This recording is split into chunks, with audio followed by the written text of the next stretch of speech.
with the schemas formula, there just I wish I could tell, but there really just is none.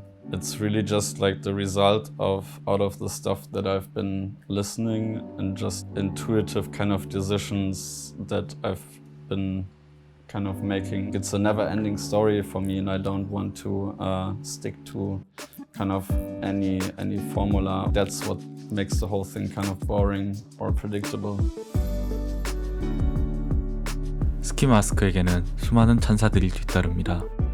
그는 90년대 워프 레코즈와 체인 리액션과 같은 일렉트로니카 선배들이 남긴 유산을 이어받아 독자적인 영역을 구축했습니다. 2022년에는 스포티파이를 비판하며 자신의 모든 곡을 내려버리는 기행을 펼치기도 했죠. 10대 시절부터 현재까지 끊임없는 작품 활동과 더불어 수수께끼 같은 면모로 많은 팬들을 보유하고 있는 스키 마스크는 2025년 현재 아내인 라라 페인과 함께 레이블까지 설립하며 거침없는 행보를 보여주고 있습니다. 오늘 소개해드릴 아티스트는 더 스페셜 원 스키 마스크입니다.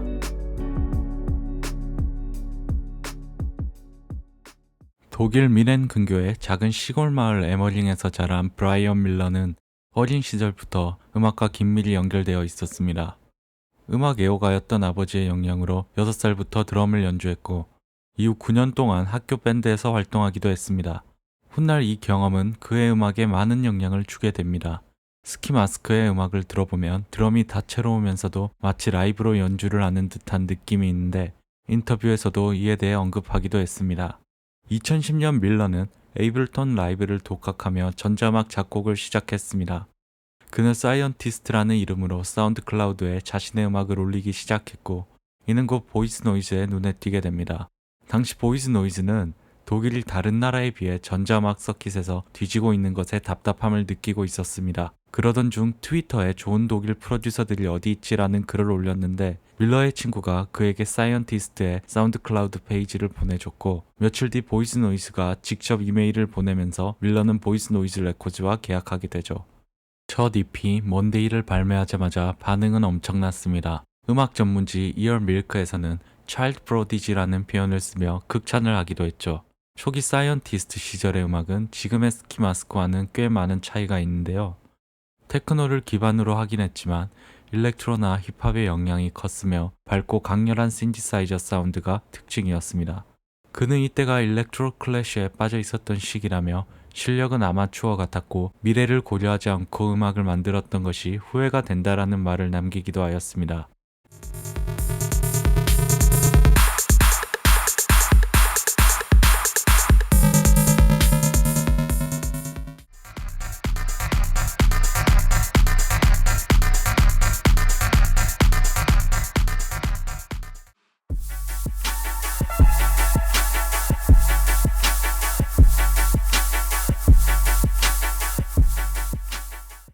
사이언티스트 시절 밀러는 아젤리아 뱅크스 앨범의 프로듀서로서 참여하기도 했는데요.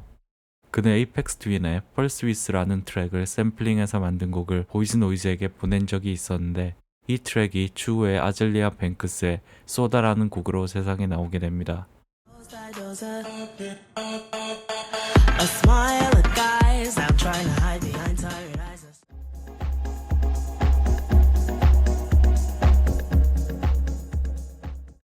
밀러는 몇 장의 EP와 정규 앨범 셀프 테라피를 발매하는 등 활발하게 활동하며 성장해 나가는 중이었지만 자신의 어린 나이에만 주목하는 언론들과 보이스 노이즈 레코즈와의 방향성 차이에 지쳐가고 있었습니다.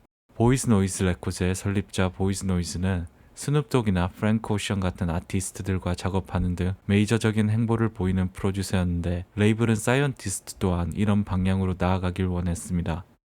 밀러는 이에 대한 돌파구로 사이언티스트가 아닌 스키 마스크라는 이름으로 다른 레이블인 일리안 테이프에서 익명으로 활동을 시작합니다. 그는 이 시기에 대해 이렇게 회상했습니다. 레이블이 나를 고소할 수도 있었다. 그는 내가 국제적 DJ가 되어 멋진 스튜디오를 다니고 레이디 가가와 같은 아티스트와 함께 1위를 하기를 바랐지만 나는 그게 목표가 아니라고 말해야 했다. 그럼에도 그는 내가 만난 사람 중 가장 좋은 사람이었다. 일리안 테이프는 형인 다리오 젠커와 동생 마르코 젠코로 구성된 듀오 젠커 브라더스가 설립한 독일의 레이블입니다. 실험적 테크노나 앰비언트, IDM 등을 중심으로 다루고 있으며 대중성보단 예술성과 독창성을 우선으로 하는 레이블입니다. 영국 에든버러에 위치한 더 봉고 클럽은 젠커 브라더스에 대해 이렇게 소개하기도 했습니다. 오늘날의 가짜 과대 광고, 의미 없는 소셜미디어 좋아요와 과대평가된 스타가 판치는 시대에서 미넨의 젠커 브라더스는 신선한 공기 같은 존재이자 희귀한 유형이다. 그들은 오늘날의 명성이라는 장치에는 관심이 없다. 대신 진정성 있는 청중에게 울림을 줄 수 있는 훌륭한 예술과 음악을 만드는 데에 관심이 있다. 젠커 브라더스는 음악적으로도 밀러에게 큰 영향을 줬습니다. 스키 마스크의 음악은 보통의 일렉트로닉 음악과는 달리 마치 밴드가 라이브 잼 세션을 하는 것 같은 세밀하면서도 변화무쌍한 특징이 있는데 이는 젠커 브라더스의 영향이 컸다고 밝혔죠. 밀러는 마르코 젠커를 처음 만나는 순간부터 오랜 친구 같은 편안함을 느꼈습니다. 그리고 일리안 테이프에서 나온 작품들에도 깊은 인상을 받으며 이들과 빠르게 가까워졌죠.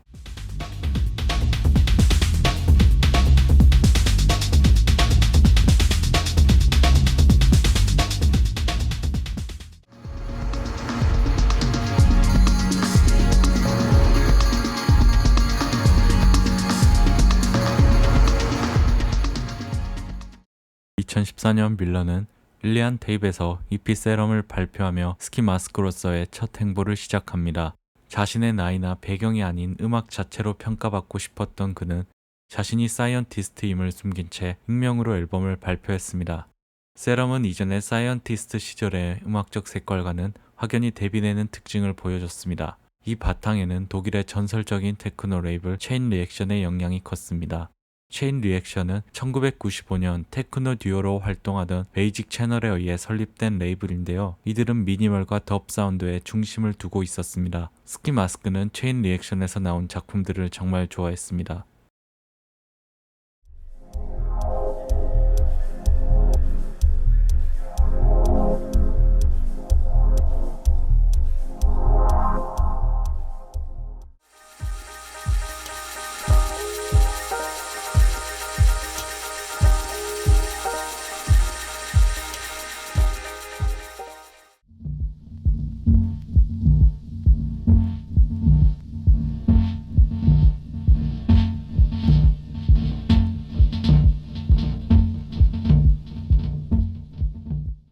세럼에서는 이전 사이언티스트 시절의 밝은 색깔은 온데간데 없어졌고 그 자리엔 어둡고 깊어진 덥 사운드와 앰비언스들이 공간을 채웠습니다. 이 EP는 이후 이어지는 발매물들의 음악적 기초가 되었습니다.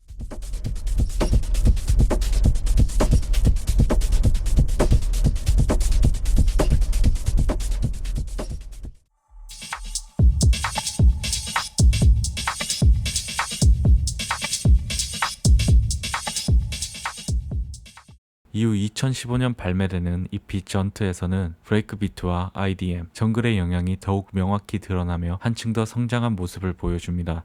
각 트랙마다 고유한 리듬 구조와 베이스 라인, 패드 활용이 보다 정교하게 설계되어 있으며 반복적이면서도 끊임없이 변화하는 사운드 패턴 속에서 청자의 몰입을 유도했습니다. 이 시기부터 지금의 스키 마스크의 모습이 좀 더 명확히 보이기 시작하죠.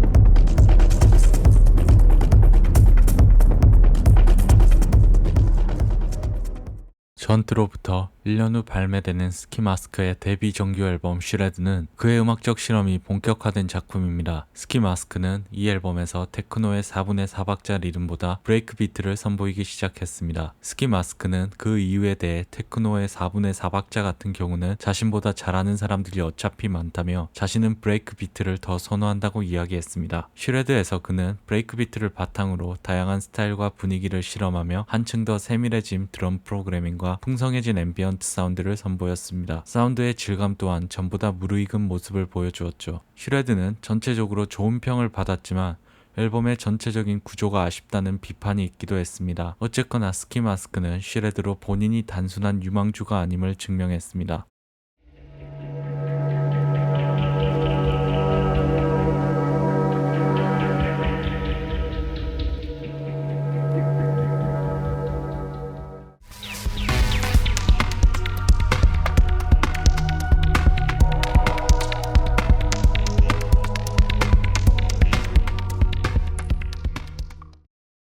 스키 마스크는 왕성한 창작력을 바탕으로 많은 작업물을 발표하는 아티스트입니다. 일리안 테이프과 계약을 한 뒤에도 그는 보이스 노이즈에서 사이언티스트로서 몇 장의 앨범과 EP들을 발표했고 컴필레이션 앨범들을 밴드캠프를 통해 자체 발매하기도 했죠. 또한 일리안 테이프에서도 스키 마스크로서 정규작 외에 ISS 시리즈들을 발표하기 시작했습니다. 그는 거의 광적으로 사운드에 대한 집착을 가진 사람이며 이는 어떻게 그가 이토록 짧은 시간 안에 이렇게 성장할 수 있었는지 보여줍니다. 젠커 브라더스의 다리오 젠코 또한 음악에 그 정도로 몰두하는 사람은 본 적이 없다고 말할 정도였죠. Ich versuche schon immer mit so einem einfachen Hören, wie es geht, rauszufinden, wie jetzt die Elemente, die mir in dem Track gefallen, irgendwie entstanden sein können. Zum Beispiel bei Drums oder so überlege ich mir dann schon, okay, wenn die sehr akustisch und organisch klingen, denke ich trotzdem nochmal 10-mal drüber nach, ob die jetzt wirklich akustisch auch eingespielt sind und dann abgesampelt oder ob es dann mit einem Drum-Plugin oder sonst irgendwas halt gemacht ist, weil es mich dann selber auch so produktivmäßig einfach weiterbringt. 2018년에 발매된 컴프로는 스키 마스크의 가장 완성도 높은 작품으로 평가받습니다. 전작 슈레드를 가볍게 뛰어넘으며 개별 트랙의 높은 완성도는 물론 하나의 앨범으로서 트랙 간의 유기성이 거의 완벽하게 구현되었습니다. 컴프로는 서론을 헤쳐나가는 사람을 그린 앨범 아트워크처럼 차갑고 냉혹한 현실 속에서도 앞으로 나아가는 한 인간의 굳은 의지를 느끼게 합니다. 기계처럼 단단하고 차분하게 정제된 드럼과 아름다움과 냉기를 동시에 지닌 눈보라 같은 앰비언스는 그의 완전히 성숙한 날카로운 감각을 여실히 드러냅니다. 이 앨범은 피치포크와 레지던트 어드바이저 등 주요 매체로부터 2018년 최고의 댄스 앨범 중 하나로 평가받았으며 스키 마스크를 신을 대표하는 아티스트로 확고히 자리매김하게 만들었습니다. 저도 개인적으로 스키 마스크 앨범 중 컴프로를 가장 좋아합니다.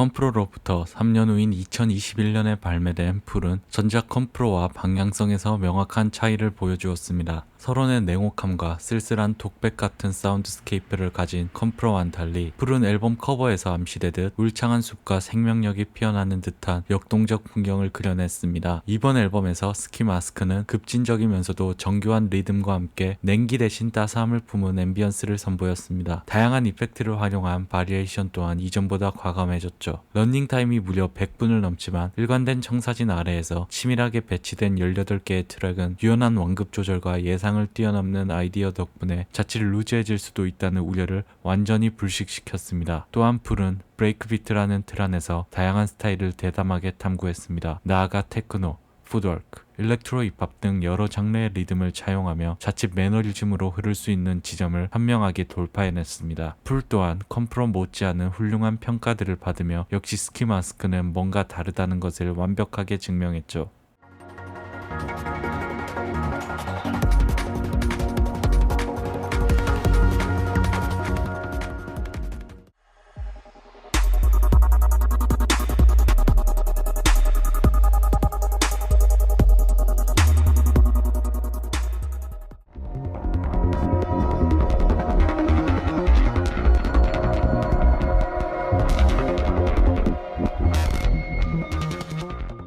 기술적인 측면에서 이제 더 이상 스키 마스크를 비판할 수 있는 이는 감이 없을 것입니다. 그러나 작년 2024년에 발매된 리솔트는 개인적으로 제가 품어왔던 우려가 현실화된 앨범이었습니다. 개별 트랙만 본다면 뛰어난 곡들이 분명히 여럿 존재합니다. 서커스를 연상케 하는 테크닉을 너무도 손쉽게 구사하는 그를 보면 자칫 거만하게 느껴질 정도입니다. 하지만 앨범 전체로 확장해 보았을 때는 스키 마스크 자신 또한 인정했듯 개연성과 완성도의 측면에서 분명한 아쉬움이 남습니다. 물론 저는 스키 마스크라면 언제든 마음만 먹는다며 더 높은 완성도를 끌어올릴 수 있다고 믿습니다. 그러나 더 본질적인 문제는 앞으로 그의 근본적인 프로듀싱 방법론에 변화가 필요하지 않느냐는 점입니다. 스키 마스크는 2016년 슈레드 이후 지금까지 4장의 정규 앨범을 발표했는데 각 앨범마다 다른 방향성을 추구해온 것은 사실이지만 큰 틀에서 보면 여전히 스키 마스크 특유의 작법 틀 안에 머무르고 있었습니다. 이 틀을 벗어나지 못한다면 앞으로 어떤 앨범을 내더라도 컴프로나 풀을 뛰어넘을 수 있을지에 대해 회의적인 시선을 갖게 되는 것도 사실입니다. 그의 알파벳 컴플레이션 시리즈가 정규 앨범에 실리지 못한 트랙들을 모아놓은 일종의 재고 정리처럼 느껴지는 것도 같은 맥락에서 이해할 수 있을 것입니다.